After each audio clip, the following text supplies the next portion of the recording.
Hello बच्चों, आज हम 10th क्लास के लिए चैप्टर 1 रियल नंबर यानी वास्तविक संख्याओं के एमसीक्यू करेंगे। भाई, इनमें से ही आपके हाफ ईयरली या एनुअल एग्जाम में एमसीक्यू पूछे जाएंगे।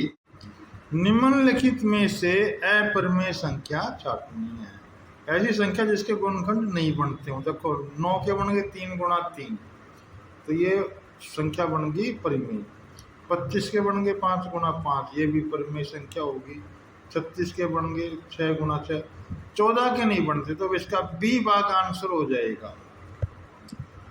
12 और 20 के एचसीएफ और एलसीएम में क्या संबंध होगा? भाई, ये हमने चारों भाग देख लिए हैं। देखिए, एचसीएफ और एलसीएम बराबर नहीं होते इस केस में, तो एचसीएफ और एलसीएम से बड़ा नहीं हो सकता, तो बी भाग आंसर होगा एचसीएफ एलसीएम से छोटा होगा, यानी बी इसका आंसर होगा। दो धनात्मक पूर्णांकों के एलसीएम और एचसीएम में क्या संबंध होता है?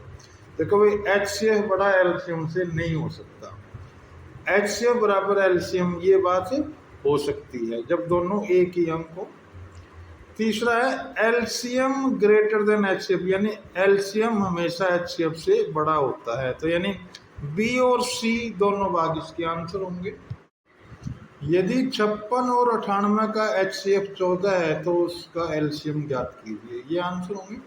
अब हमने एलसीएम का फार्मूला पता, भाई n1 गुणा n2 बटे एचसीएफ, यानी पहला पद गुणा दूसरा पद बटे एचसीएफ। इसका हमने मान रख लेंगे और काट लेंगे। ये काट का गया भी 392, तो सी भाग इसका आंसर हो जाएगा। अगला क्वेश्चन भी ऐसा भी है, 26 और 91 का एचसीएफ 13 है तो उसका एलसीएम ज्ञात कीजिए। हम इसी फार्मूले में इसका मान रख लेते हैं।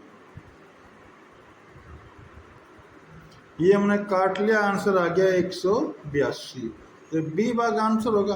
देखिए भाई, इस टाइप का एक क्वेश्चन एग्जाम में आता है।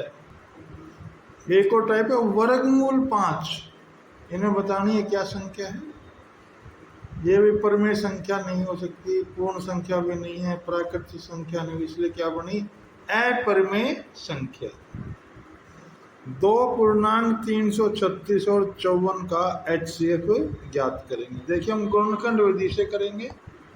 इसके गुणनखंड बना लिए हैं, इसको हम 2 की पावर 4 गुणा 3 गुणा 7, ऐसे 54 को लिख सकते हैं इस प्रकार 2 की पावर 2 गुणा 3 की पावर 3। अब क्या करना है, पावर जो एचसीएफ में सबसे कम होती है, तो यहाँ 2 की पावर 1 है तो हमने 2 लिख दिया। ऐसे यहाँ 3 की पावर 1 है या 3 की पावर 3 है, तो कम 1 है तो हमने 3 लिख दिया। 2 गुणा 3 बराबर 6, ये इसका एचसीएफ आ गया।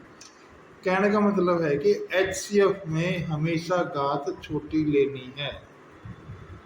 6, 7, 72 व 120 का एलसीएम क्या होगा? देखो भाई, इसको भी हमने गुणनखंड ही बनाने हैं। एलसीएम निकालते हुए हमने गुणनखंड बना लिए। देखो, 6 के गुणनखंड ये बन गए, 72 के ये बना लिए और 120 के। अब एलसीएम में सबसे बड़ी घात लिखी, जैसे 2 है, तीनों में मिल रहा है, बड़ी घात 3 है तो 2 की पावर 3। ऐसे 3 देखते हैं, यहाँ 3 की पावर 1 है, यहाँ 3 की पावर 2 है, यहाँ 3 की पावर 1, तो ये बड़ी घात है तो 3 की पावर 2 लिख दिया।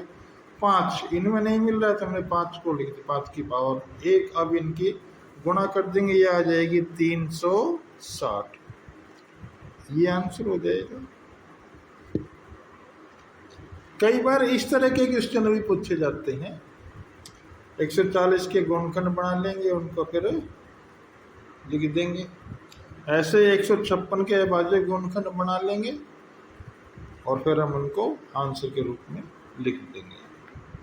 एक बार इस टाइप का भी प्रश्न पूछा गया, कोई 2 अपरिमेय संख्या लिखिए, तो वर्गमूल 2, वर्गमूल 3 कुछ भी लिख सकते हैं, वर्गमूल 4 नहीं लिख सकते। ऐसी संख्या जिनका वर्गमूल होता है वे नहीं लिखी जाएंगी। इस प्रकार हमने चैप्टर 1 रियल नंबर के एमसीक्यू पूरे कर लिए हैं। इन्हीं में से ही एग्जाम में आ जाएगा।